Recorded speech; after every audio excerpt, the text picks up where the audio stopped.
मासिक धर्म में महिलाओं को भूल कर भी नहीं करने चाहिए ये काम।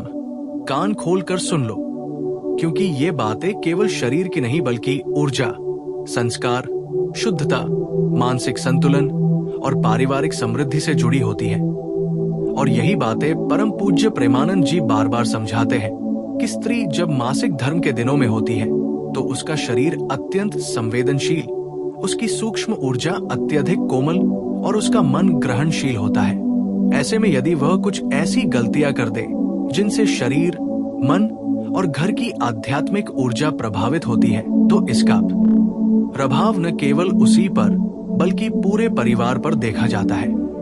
इसलिए प्रेमानंद जी कहते हैं कि स्त्री को ये कभी शर्म का या छिपाने का विषय नहीं बनाना चाहिए, बल्कि इन दिनों में विशेष सावधानी, विश्राम, पवित्रता, संयम और अपनी ऊर्जा के संरक्षण का पालन करना चाहिए, क्योंकि इन दिनों में स्त्री का शरीर स्वाभाविक रूप से अपने विषाक्त तत्वों और पुराने रक्त को बाहर निकालता है। इसी कारण वे इसे शोधन काल कहते हैं, जिसका अर्थ है कि शरीर स्वयं को शुद्ध कर रहा होता है। और जब शरीर शुद्धिकरण में हो तो उसे अतिरिक्त भार, अतिरिक्त तनाव, अत्यधिक क्रोध, अधिक चलना फिरना, भारी काम, नकारात्मक ऊर्जा, गलत भोजन, अस्वच्छ आदतें और अनावश्यक मानसिक बोझ नहीं देना चाहिए।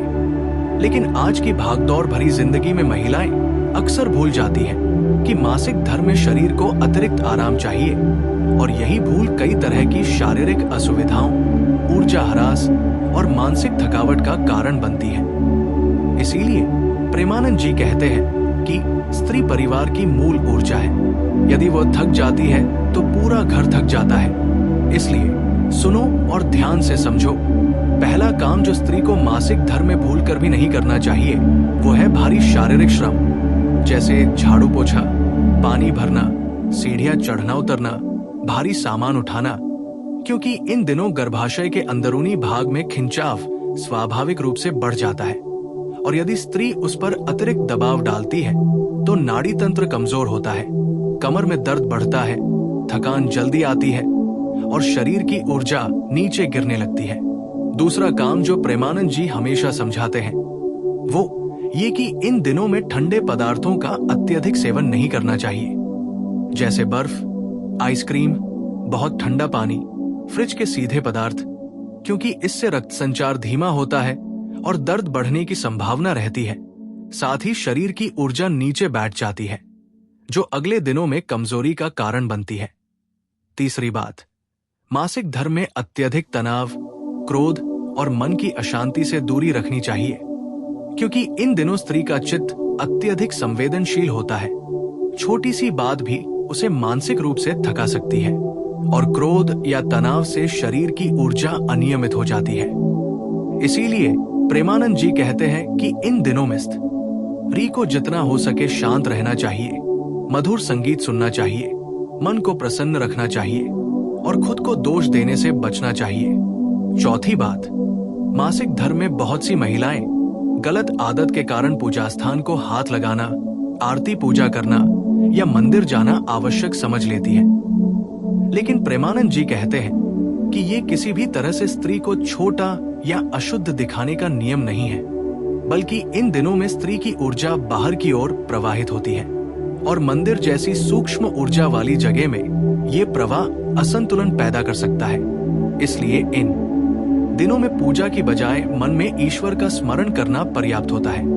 पांचवी बात, मासिक धर्म में बाल धोना, बहुत ठंडे पानी से नहाना या बहुत देर तक पानी में रहना, ये सब शरीर की गर्मी कम कर देते हैं और नाड़ी प्रणाली पर दबाव बढ़ाते हैं, जिससे पेट दर्द, सिर दर्द और थकान बढ़ सकती है। इसलिए प्रेमानंद जी कहते हैं कि इन दिनों में शरीर को गर्म रखना चाहिए, गुनगुने पानी का सेवन करना चाहिए और हल्का स्नान करना पर्याप्त होता है। छठी बात, किसी भी स्थिति में उपवास नहीं करना चाहिए, क्योंकि उपवास से शरीर की ऊर्जा और कमजोरी बढ़ जाती है और शरीर को इस समय अधिक पोषण की आवश्यकता होती है। इसलिए हल्का गर्म भोजन, फल, खिचड़ी, मूंग दाल, सूप जैसे सरल सात्विक आहार लेने चाहिए। सातवीं बात, प्रेमानंद जी बार बार चेतावनी देते हैं कि मासिक धर्म में अपनी भावनाओं को न दबाएं, क्योंकि इस समय मन तेजी से प्रतिक्रियाएं देता है और यदि स्त्री खुद को मजबूर करे तो मानसिक बोझ बढ़ जाता है, जिसके दीर्घकालिक प्रभाव दिख सकते हैं। 8वीं बात, इन दिनों में अत्यधिक मोबाइल, टीवी, सोशल मीडिया का उपयोग न करें, क्योंकि इससे आंखों और दिमाग पर दबाव पड़ता है और नींद का चक्र गड़बड़ा जाता है। और याद रखो, मासिक धर्म के समय नींद सबसे बड़ी दवा होती है। 9वीं बात, इन दिनों में बहुत तंग कपड़े पहनना ऊर्जा प्रवाह को बाधित करता है, इसलिए ढीले मुलायम कपड़े पहनने चाहिए।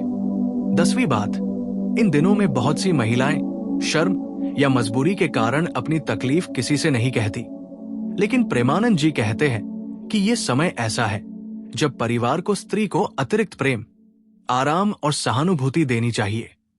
11वीं बात, मासिक धर्म में बहुत देर तक एक ही जगह बैठना या लेटना भी गलत है। इससे रक्त प्रवाह प्रभावित होता है, इसलिए हर कुछ समय बाद धीरे धीरे चलना चाहिए। 12वीं बात, किसी भी महिला को इन दिनों अत्यधिक खुशबूदार परफ्यूम, केमिकल युक्त साबुन, स्प्रे का उपयोग नहीं करना चाहिए, क्योंकि इससे त्वचा और शरीर की प्राकृतिक ऊर्जा बाधित होती है। 13वीं बात, प्रेमानंद जी का सबसे बड़ा उपदेश ये है कि स्त्री को इन दिनों में अपनी आत्मग्लानि छोड़ देनी चाहिए, क्योंकि मासिक धर्म कोई दोष नहीं, ये तो ईश्वर द्वारा दिया गया वो गुण है जो संतान, सृष्टि और परिवार को चलाता है। 14वीं बात, इन दिनों में अत्यधिक यात्रा, भीड़, तेज रोशनी, ऊंची आवाज, देर रात जागना, ये सब चीजें नकारात्मक प्रभाव डालती है। 15वीं बात, मासिक धर्म में स्त्री को सबसे अधिक ध्यान रखना चाहिए कि वह किसी भी स्थिति में खुद को मजबूर न करे, क्योंकि ये समय विश्राम, आत्म देखभाल और मानसिक शांति का है। और अंत में प्रेमानंद जी कहते हैं कि मासिक धर्म के दिनों में स्त्री को सबसे अधिक आवश्यकता होती है प्यार, सम्मान, शांत वातावरण, पोषण, नींद और अपने शरीर की बात सुनने की, क्योंकि जब स्त्री इन दिनों में सही देखभाल करती है तब न केवल उसका शरीर स्वस्थ होता है, बल्कि घर की ऊर्जा, वातावरण और परिवार की समृद्धि भी बनी रहती है।